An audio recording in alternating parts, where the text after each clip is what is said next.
The woman was awake. She didn't know why she was awake. She just was. One minute she was slumbering peacefully, and the next, she was conscious. She sat up in her bed. The sudden wakefulness wasn't because of a nightmare. It wasn't even because of a sound or a smell. There was only this sense of dread, a horrid feeling which grew heavy at her core.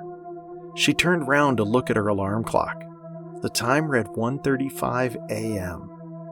From what she could see, her room looked fine. Her window was locked, and her door was closed. Everything looked normal, but it was also not normal. She mulled over the details in her mind. Nothing in the room was out of place. There were no smells, no nightmares, no sounds. Sound. She blinked. The barking. Why wasn't there any barking? Her pug, Rex, had the loudest bark anyone had ever heard from a small dog. Everything seemed to set him off. New people, passing cars, squirrels. He'd even make noise for the sake of it, no matter what time it was. Despite this, the woman never cared about the pug's loud nature, especially at night. The noise was just a constant reminder of his existence, and that gave her comfort. But now that reminder was gone. The comfort was gone. She needed to check on Rex.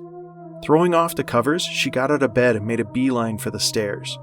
She entered the kitchen, and the first thing she noticed when looking out the patio door was the fog.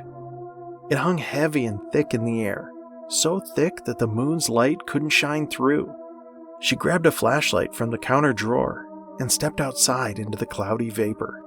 Rex? She called out. Baby? The woman couldn't really see Rex's doghouse, only its shadowy silhouette. She tried shining her light at it, but like the moon, it couldn't pierce through the fog.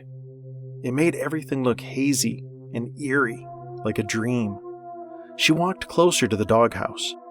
Rex wasn't lying outside or around the small structure. Maybe he was sleeping on the other side of the yard? The backyard, like many others in the neighborhood, was enclosed inside a white wooden fence. So he had to be somewhere in this space. There's nowhere for him to go otherwise. She went over to where she kept her small garden. The grass sounded wet under her shoes, which wasn't unusual with the fog, but this time it seemed stickier. She walked closer to where the garden was, her flashlight shining against the haze. Rex! Rex, come to Mama! The fog cleared away as the woman reached her destination, the light finally revealing what was in front of her. The garden was located below the fence closest to the woods behind her house. The same fence with the noticeably large hole. She froze at the sight, her heartbeat quickening. Broken wood pieces were scattered across the now ruined garden. Trampled flowers and what looked to be footprints covered the dirt. She took a step back. What happened? Did a wild animal come out of the woods and take Rex?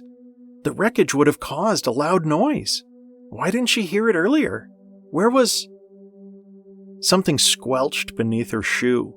She shined down her light to see, and there, sitting nestled in the grass, was a bloody, severed leg. Rex's leg. Terror clouded her senses as the rest of the fog dissipated into nothing. She watched helplessly as both flashlight and moon revealed the gruesome scene before her. The grass wasn't wet because of the fog. It was because of the blood. The yard was covered in bloodstains and torn pieces of flesh and bone. The woman whimpered as she stared at the terrible mess. No matter where she turned, no matter where she shone her flashlight, she couldn't escape the awful reality. She then directed her light to a darkened corner near the patio doors. The flashlight slipped from her fingers, and she screamed. There sat Rex's head in a pool of crimson. His tongue hung limply from his mouth, and his eyes were dark and blank.